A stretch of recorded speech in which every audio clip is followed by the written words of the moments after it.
In this lesson, we'll understand how to summarize the data, what is the meaning of summarization, and we'll talk about the insights that we can generate from the summarization. Also, we'll talk about what tools we can use in Alteryx to summarize the data. So let's try to understand what summarization is. So we have our product sales data, and we have sale of different products across the year 2017. So this is showing in a small window. We can open up it in a larger window with the browse tool.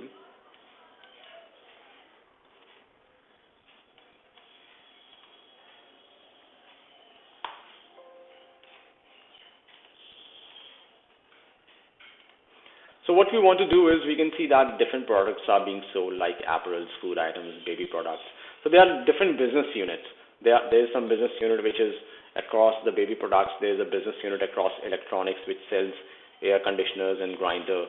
There is some business unit which sells the food items, which is the groceries business unit.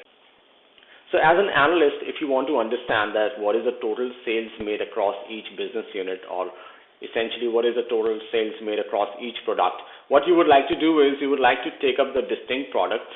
You would like to find out what are the different kind of products that you have, and across that you would like to have the total sales.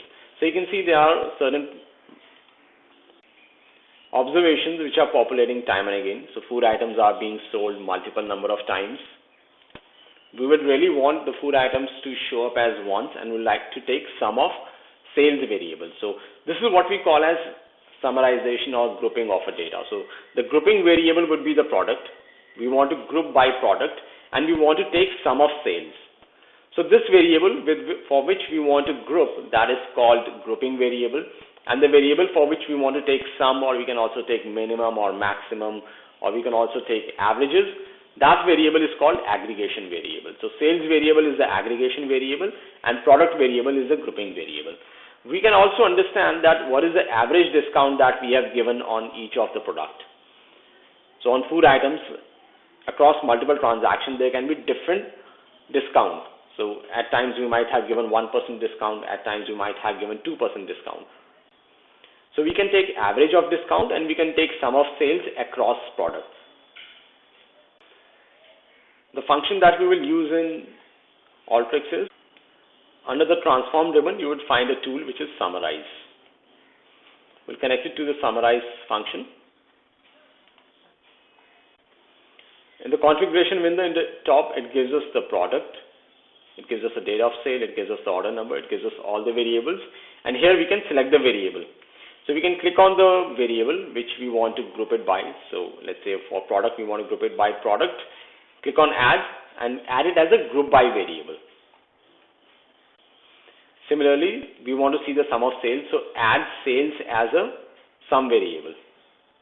And also we want to find out the average of discount given against each product, so we would add the discount as average. So under numeric, you will find a function which is average.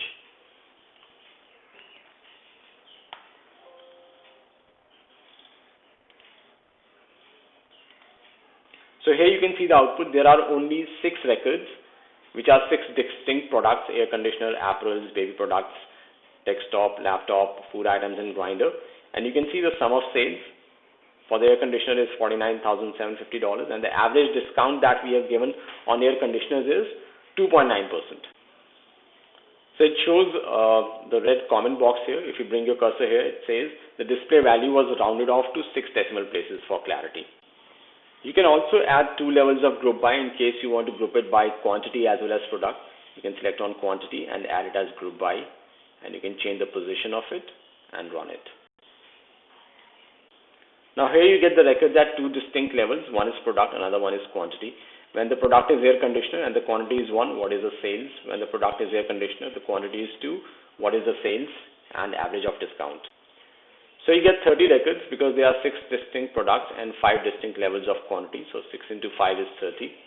So there are 30 records for all the products and all the quantities combination.